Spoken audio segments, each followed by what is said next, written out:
সাম্প্রতিক সময়ে ইসরায়েলকে কি সব থেকে বড় ধাক্কাটা দিল ইরান? কেন আমি বলছি কথা? কারণ ইরানের মিলিটারি একটি ভিডিও প্রকাশ করেছে এবং তারা দাবি করেছে তারা নাকি ইসরায়েলের মোসাদের সদর দপ্তরকে উড়িয়ে দিয়েছে।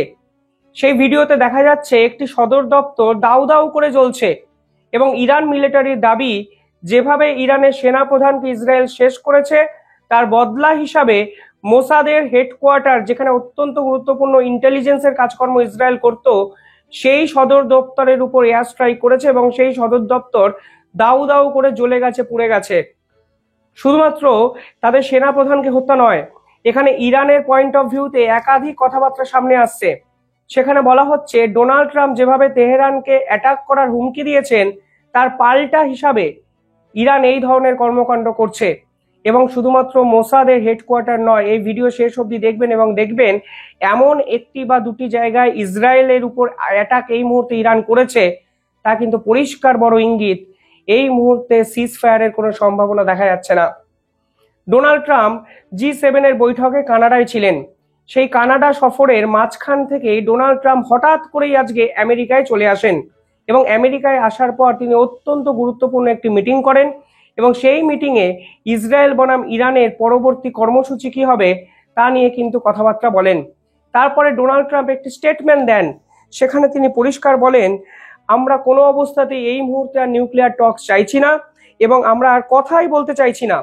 সেই স্টেটমেন্টে লেখা আছে we are not in any mood to reach out Iran, অর্থাৎ আমরা কোনো অবস্থাতেই এই মুহূর্তে ইরানের সঙ্গে আর কথাবার্তা বলতে চাইছি না, কারণ ইরান প্রথম থেকেই এই পুরো বিষয়টিকে যুদ্ধে কনভার্ট করেছে এবং ডোনাল্ড ট্রাম্পের পক্ষ থেকে পরিষ্কার বোঝা যাচ্ছে তিনি ইরানের উপর এবার বদলা নেওয়ার একটা প্রস্তুতি নিতে শুরু করেছেন। এবং আমেরিকা কিন্তু আজকে অত্যন্ত গুরুত্বপূর্ণ কিছু মিলিটারি ইকুইপমেন্টসকেও মিডল ইস্টে ট্রান্সফার করেছে। আমি সবই আলোচনা করবো এই ভিডিওতে। G7 এর বৈঠকের পর আজকে একটি স্টেটমেন্ট দেওয়া হয়েছে, সেখানে G7 এর সব দেশ একত্রে ইরানের বিপক্ষে কথা বলেছে এবং বলেছে তারা ইসরায়েলের পাশে আছে, তারা ইসরায়েলের উপর এই ধরনের হামলার কড়া নিন্দা করছে, তারা অফিসিয়াল বিবৃতি দিয়েছে এবং তারা এটা দাবি করেছে যে অবিলম্বে যেন সিজ ফায়ার করা হয় এবং দুই দেশকে যেন থামানো হয়, কারণ এই দুই দেশের যে কর্মকাণ্ড তা আন্তর্জাতিক স্তরকে ভাবাচ্ছে এবং ভয়ঙ্কর এক যুদ্ধের ইঙ্গিত কিন্তু দিয়ে দিয়েছে।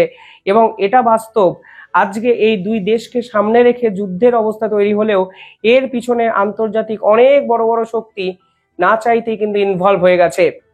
ডোনাল্ড ট্রাম্প পরিষ্কার বলেছিলেন তেহরান খালি করুন এবং ইরানবাসীকে উদ্দেশ্যে পরিষ্কার বলেছিলেন আপনারা আপনাদের দেশের শাসককে প্রশ্ন করুন যে ইরানের এই অবস্থার জন্য আসলে আপনাদের দেশের সুপ্রিম লিডার খামেনি দায়ী। এরপরে ইরান কিন্তু অ্যাকশনে নামে। সেখানে যে খবর এসছে সেখানে দেখা যাচ্ছে আজকে মোসাদের কোয়ার্টারের উপর এয়ার স্ট্রাইক করা হয় ইরানের পক্ষ থেকে। এমনকি আমানে, ইসরায়েলের আমান একটি জায়গা, অত্যন্ত গুরুত্বপূর্ণ একটি জায়গা যেখানে মিলিটারি হেডকোয়ার্টার ছিল ইসরায়েলের, সেই আমানের মিলিটারি হেডকোয়ার্টারের উপর নাকি হামলা করা হয়েছে ইরান মিলিটারির পক্ষ থেকে। এবং আরো একটি গুরুত্বপূর্ণ তথ্য কি জানেন? আপনারা হয়তো অনেকেই জানেন না, ইউনিট 8200 অর্থাৎ 8200 এর উপর হামলা চালিয়েছে ইরান। দিনের পর দিন ইরানে যে সক্রিয়ভাবে ইসরায়েলের গোয়েন্দা দপ্তর কাজ করে তার কৃতিত্ব কিন্তু এই মোসাদ এবং 8200 ইউনিটের। ইরানের সেনাপ্রধান কোথায় আছেন, কোন কমান্ড অফিসারে লুকিয়ে আছেন, কোন বাংকারের তলায় আছেন, এমনকি হিজিবুল্লাহ প্রধানকে যখন বাংকার বোমাতে উড়িয়ে দেওয়া হয় তখন কিন্তু এর ভিতরে যে ইন্টেলিজেন্স দপ্তর কাজ করেছিল তা হলো ইউনিট 8200। এই ইউনিট 8200 এর হেডকোয়ার্টারকে নাকি উড়িয়ে দিয়েছে ইরান, যা ইরানের পক্ষ থেকে দাবি করা হয়েছে। ভারতের একাধিক মিডিয়া কভার করেছে, আপনারা দেখতে পাচ্ছেন ইকোনমিক টাইমস এবং ভ্যারাইটি নিউজ পেপার, NDTV সকলে কিন্তু কভার করেছে আজকে মোসাদের এই হেডকোয়ার্টার দাউ দাউ করে জ্বলে যাওয়ার ঘটনাটি। কিন্তু ইউনিট 8200 এর সদর দপ্তরের অফিস তা কোথায় ছিল? দেখুন, ইরানের একটি অত্যন্ত গুরুত্বপূর্ণ জায়গা হারজিলিয়া, এই হারজিলিয়াতে নাকি এই সদর দপ্তরটি ছিল যেখানে আজকে এয়ার স্ট্রাইক করা হয় ইরানের পক্ষ থেকে। এবং আরো ইন্টারেস্টিং বিষয় কি জানেন, এই পুরো ঘটনাটা হয়ে যাওয়ার পর আজকে ডোনাল্ড ট্রাম্প ফের একবার মুখ খুলে বলেছেন এবার হয়তো আর সহ্য করা নয়, ইরানকে শেষ করার সময় এসে গেছে। G7 বৈঠকে যখন ডোনাল্ড ট্রাম্প ছিলেন তখন রাশিয়াকে G7 বৈঠকে কিন্তু ইনভাইট করা হয়েছিল ডোনাল্ড ট্রাম্পের পক্ষ থেকে, অর্থাৎ প্রস্তাব দেওয়া হয়েছিল যে রাশিয়াকে অবিলম্বে G7 কান্ট্রির মধ্যে এনলিস্ট করা হোক। এর আগে রাশিয়া কিন্তু G7 এর অংশ ছিল, কিন্তু পরবর্তীকালে রাশিয়া কিন্তু এই G7 ছেড়ে বেরিয়ে যায় এবং আন্তর্জাতিক স্তরে রাশিয়াকে একঘরে করে দেওয়ার প্রক্রিয়া কিন্তু আমেরিকা চালায়। আজকে সেই রাশিয়াকে তারা G7 যে গ্রুপ আছে সেখানে কিন্তু ইনক্লুড করতে বলছে। আন্তর্জাতিক স্তরে যখন এত ডেভেলপ হচ্ছে, ঠিক তখনই মোসাদের হেডকোয়ার্টারের উপর ইরান মিলিটারির এই হামলা ইসরায়েল কি মেনে নেবে? এটা কিন্তু প্রশ্নচিহ্ন উঠেই যায়। পাশাপাশি আপনি যদি দেখেন, নিউক্লিয়ার টক্সের জায়গাটা কিন্তু সম্পূর্ণভাবে শেষ হয়ে গেল। অর্থাৎ পারমাণবিক শক্তি নিয়ে আলোচনা, পিসফুল টক যেটা করার প্রক্রিয়া চলছিল, তা কিন্তু সম্পূর্ণভাবে শেষ হয়ে গেছে। আমি বারবার যেটা রিয়েলাইজ করছি তা হলো, সামনে হয়তো ইসরায়েল এবং ইরান নামক দুটো দেশ, কিন্তু পিছনে কিন্তু আন্তর্জাতিক একাধিক প্রভাবশালী শক্তি, কখনো চীন, কখনো রাশিয়া ইরানকে সাপোর্ট করছে, অন্যদিকে আমেরিকা এবং ইউরোপীয় ইউনিয়নের একাধিক দেশ। আজকে G7 বৈঠকে কিন্তু স্পেশালি ফ্রান্স এবং ইউকে অর্থাৎ ব্রিটেন সিজফায়ারের দাবি জানায়। তারা বলে অবিলম্বে এই মুহূর্তে ইরান এবং ইসরায়েলের যুদ্ধটা থামানো উচিত। কে জিতেছে কে হেরেছে তার থেকে অনেক বড় প্রশ্ন হলো, অর্থনৈতিকভাবে ইরান এবং ইসরায়েল যেভাবে ক্ষতিগ্রস্ত হচ্ছে, সেখানে ঘুরে দাঁড়ানোর জায়গাটা কিন্তু কমে যাচ্ছে। এই যুদ্ধে সব থেকে বেশি ক্ষতি কিন্তু ইরানের হয়েছে। ইরানের অর্থনীতি সম্পূর্ণভাবে ভেঙে পড়বে এই যুদ্ধের ফলে। কেন কেন আমি বলছি এই কথা? কারণ ইরানের অর্থনীতিটা টোটালি ডিপেন্ড করে আছে গ্যাসের উপর, গ্যাস যে স্টোরেজ আছে তার উপর। যে গ্যাস স্টোরেজের উপর ইসরায়েল কিন্তু আঘাত এনেছে, এবং শুধু গ্যাস এই চেম্বার নয়, তার নিউক্লিয়ার সাইটও কিন্তু একত্রে সম্পূর্ণভাবে ধ্বংস করে দিয়েছে।